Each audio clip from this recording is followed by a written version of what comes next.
कि बोर्ड का चेयरमैन खुद कह रहा है प्रोग्राम में कि हमारे पास तो वो शॉट है, आप चला सकते हैं चाहे तो।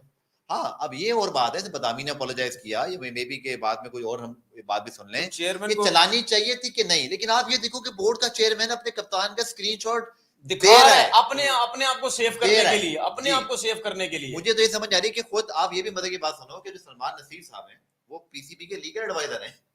एक जमाने में वो पहले लीगल एडवाइजर आए थे, आपको पता है, चीफ ऑपरेटिंग ऑफिसर फजल रिजवी साहब। और इन्होंने, आपको याद है इंडिया पाकिस्तान वाला जो केस हुआ था जिसमें पाकिस्तान हार गया था वो इन सब ने मिलकर तैयार किया था। तो उनको भी नहीं, उनको भी किसी ने पूछा नहीं पूछा। मैं तो ये भी सोच रहा हूँ, वो तो चारों चेयरमैन के साथ मैं बड़ी जिम्मेदारी से बात ब्रेक कर रहा हूँ भाई, कि जो पिछली प्रेस रिलीज आई थी बाबर और जमाम वली के, हम इनको डिसऑन करते हैं। मैं बड़ी जिम्मेदारी से चीज रिपोर्ट कर रहा हूँ कि पाकिस्तान क्रिकेट बोर्ड के मीडिया डिपार्टमेंट ने उसकी मुखालफत की थी कि वो नहीं जाएगी, लेकिन ऊपर से प्रेशर डालकर, जैसे वो नौकरी होती है, नौकरी की तो नखरा की नवी नौकरी लगी है भाई, उनकी करा जाने दो। और इसीलिए उस बैकलैश पे आपने देखा कि कोई रिएक्शन भी नहीं आया। इस मामले में भी क्या ऐसे ही हुआ है तनवीर कि चीफ ऑपरेटिंग ऑफिसर ने शायद, आप बताओ ना, कोई खबर शबर है कोई? तो मुझे लगता है सीधी बात है इमरान, मुझे लगता है ऐसा कि बाकायदा बाबर को पहले बोला गया होगा कि देख भाई हमारी पोजीशन बहुत खराब हो गई है राशिद के बयान के बाद, तो यार तुम ऐसा कर लो। बाबर को फोर्स किया गया होगा कि करो कि ये हम कर रहे हैं और तुम बस कुछ खामोश। भाई मैंने PSL 8 हुआ है ना अभी, उसमें मैंने खबर ब्रेक की थी कि क्वालिफायर में मोहम्मद रिजवान नहीं खेलेंगे तो कंपनी के स्टिकर लगा के खेलेंगे, ये मैंने ब्रेक की थी। उसके बाद और भी प्लेयर्स ने इस पे रिएक्शन दिया और कहा कि बाबर भी पेशावर दलमी पूरा था। हाँ, एक मिनट, बैटिंग कंपनीज के लोगो हम नहीं लगाएंगे।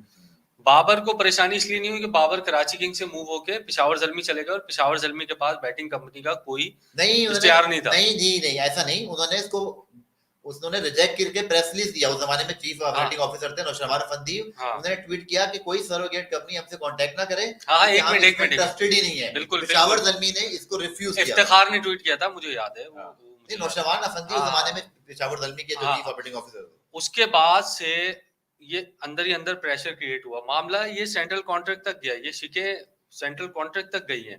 उन्होंने इनकार किया। अच्छा, सेंट्रल कॉन्ट्रैक्ट में लोग कह रहे हैं कि सिर्फ पैसे का मामला, पैसे का नहीं था, एक मामला ये भी था।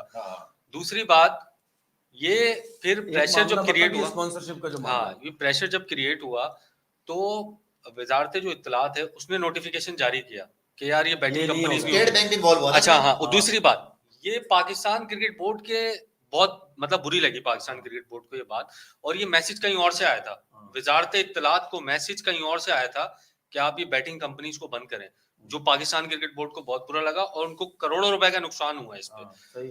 उसके बाद अब जो PSL 9 हो रही है उसमें भी बैटिंग कंपनीज नहीं है, ये सैरोगेट जो कंपनीज है वो नहीं है, उसमें मना कर दिया इश्तिहार से। तो पाकिस्तान क्रिकेट और एक फ्रेंचाइज को इससे बहुत बड़ा नुकसान हुआ है। और लोगों को थोड़ा सा आसान इसमें कर दो कि ये जो कंपनीज की बात कर रही है ना, कि इनका सारा कॉन्ट्रैक्ट में भी सब कुछ था। बिल्कुल, ये सारा लेट हो रहे थे, ये सारा जो ड्रामा क्रिएट हो रहा है, ये सब उसके पीछे वही चीज चलती हुई आ रही है। पाकिस्तान क्रिकेट बोर्ड ने इस यूनिटी को ब्रेक करने की कोशिश की, पाकिस्तान टीम में बाबर, रिजवान, शाहीन जो भी हैं, इस यूनिटी को ब्रेक करने की कोशिश की। अब दोबारा से ये प्रेशर आ रहा है कि ये जो कंपनीज हैं इसको आपने वापस लाना है। PSL 9 में पॉसिबल नहीं है ये।